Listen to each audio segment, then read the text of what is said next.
back, lads and ladies, to another episode of Rugby World Cup 2022. Today, after a very sterling, beautiful little haka from the New Zealand ladies, we are now going to watch them take on Scotland for the final place in the quarterfinals. Oh God, don't tear that off, please. No! I'm just cleaning up a little bit of plasma coming out of my second skin. Ouch, that's awful. New Zealand soundly destroying Scotland.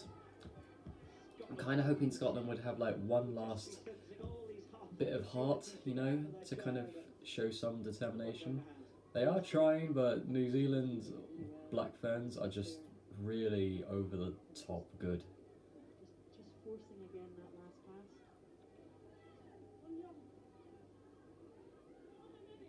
Safe to say why they're 5-time world champions, really, but again, they've had roughly a decently average pool. They've got Wales, Australia, and Scotland, so I feel like if these teams did go a bit more pro, like they really focused on training, and I think they could probably do well. I don't even think England is pro. I think they're semi-pro, something like that, because an awful lot of them still have jobs. Good strength being shown by Lana Skelton. 72nd minute. But 52-0 is just really... Scratch that, we're going to add this to 57 now. Right in the corner for the Black Ferns. Wow. Wow, 57-0. It feels almost insulting to be Scottish right now. It feels really bad to be Scottish. I do feel for these poor ladies. They've had such a hard time with this tournament. Like, you know, they probably don't have much of a chance against the Black Ferns, but against Australia and Wales, they actually came really close 2 times, so it would have been just nice for them to at least get one win. But the better teams won on those days, and it wasn't Scotland, I'm afraid. Shame. God, those purple shirts do not look good on you, ladies. I'm sorry, it just does not look good. I understand it's meant to be like a representation of the thistle, but I don't know, man. I just don't like purple on a rugby jersey. It just looks horrid. Look at the two of them, Portia Woodman and Ruby Tui. Enjoying the time off. Kind of a difficult kick to make on this point. Although Holmes has hit 6 from 8, so she's on a roll this morning. Doing very well for herself.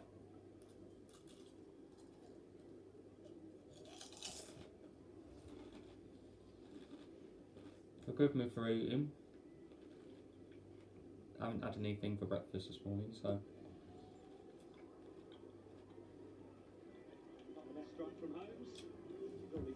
Miss. 57-0 still.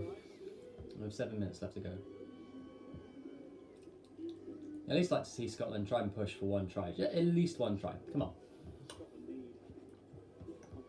If Australia can score against the Black Ferns, so can you. Come on.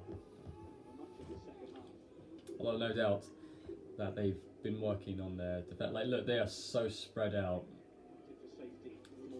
They've got like a figure of 8 defense going here, so they've got all areas covered.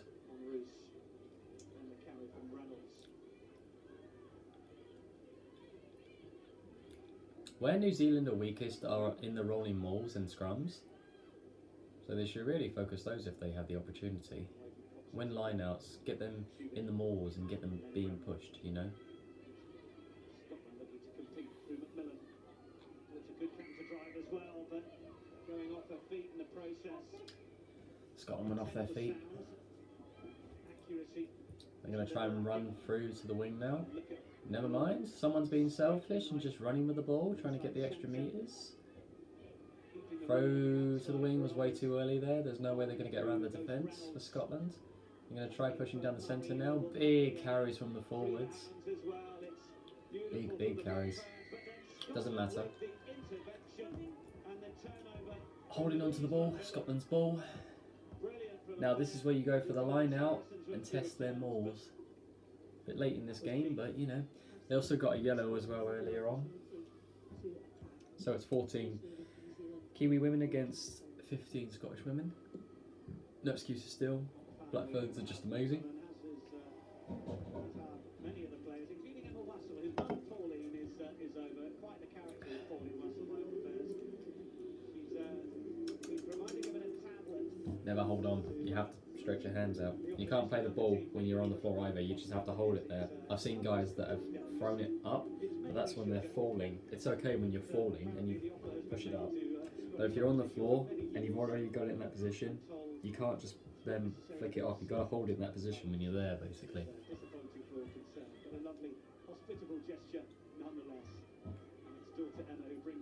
There's another thing with the line out, sorry, that the women are doing. They tend to hold her up a little bit too long, so then the other team can't barrel into them, and then that gives them time to focus on what to do.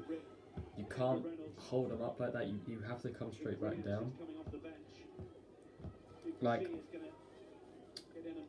Nigel Owens was talking about this a few years back. Like, you can't hold someone up. You've got to bring them back down always. It's just dangerous on both ends, really. Like, what if the guy lands on you when you try to tackle him, and what if you buckle his knees when you go into him? Safety's a key point in this game because, hell, people have died in this and people have gotten injuries from this. I can understand, like, it's not as fast-paced as rugby used to be back in the day, but think of how many more, you know, deaths have been halted because of it, you know, so I don't mind the game being slow sometimes. You know, you can't have all decisions be correct half the time, but for you to be able to protect the player and the safety, you can't just like, oh, well, it's not like back in my day when it used to be like fast paced and everybody had like what's it about them. Like, mate, you're not playing rugby anymore, so you can say that crap. You know, these people that have been hit on their head, like being kneed in the head from these truck forwards, that's gonna screw them up later on in life. You know, they don't understand that. It's alright being a back, you know, you don't tackle that much, but being a forward, you know, you feel this shit. There are an awful lot of people who I played with, a couple of those forwards that I played with, they still have ruck scars, you know, how they used to get stood on with cleats and stuff like that. They said, oh, it's just part of the game and all that. I'm like, well, not really, mate. Like, you got to marry someone one day. You want to marry someone looking like that? Knock on by Scotland. It's like the movie, what's it called? Ron Burgundy, where they're walking through the streets trying to go back to the studio. And then these other news channels just come out of nowhere and they just, like, have a big street fight because of, there's a scooters in the street. What the hell? Oh, this is the only time New Zealand have kept Scotland scoreless. Two other occasions were 1998 and 2006. That's a new record. They're going to have a new record here if Scotland don't try now. Yeah, like, it's in that Ron Burgundy bit where he, like, walks into the middle of the entire news, like, constituencies out in the street. And then he's like, rule number 1, and this is the most important rule of them all. No touching of the hair or face. And the other's just like, of course, yes. But then literally like 5 minutes later, he breaks his own rule and punches someone in the face, as is the other guy that they were working with. Then they have the audacity to run back and say, oof, that escalated quickly. That really got out of hand. Steve Carell is like my favourite actor in that film, just because of his wackiness, you know. Like, there was this one bit where he's holding a grenade in the middle of the crowd whilst they're beating the crap out of one another, and he's just there going, like holding the grenade. And then he pulls a trident out of nowhere and just chucks it at this guy on a horse. Like, more importantly, where'd you get the horse from? It's just brilliant. I mean, I talk about rugby, but not much is happening, so, you know. A lot of screaming, a lot of grunting, and an awful lot of women gripping each other's bottoms. I know what you're thinking, wrong channel, but no, that's exactly what I'm watching. A lot of scrum action going on.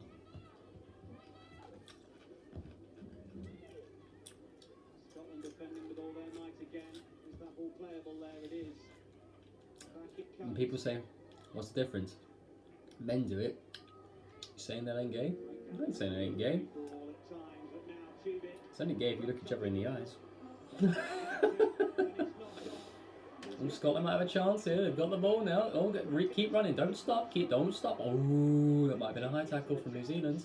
It's going to be advantage. Nope, no advantage. They're trying to find room here.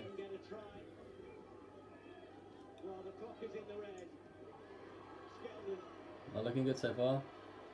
Scotland are just there. They knocked it on. They knocked it on. New Zealand are getting a little greedy here. They're trying to go for a try by the looks of it. They're in possession, but you think they would just... No, they kicked it out. Scotland remains scoreless in New Zealand versus Scotland Rugby 2020. 3 times now that they've gone scoreless against New Zealand. Yeah, another record. A new record New Zealand have gotten over Scotland. 57 points difference.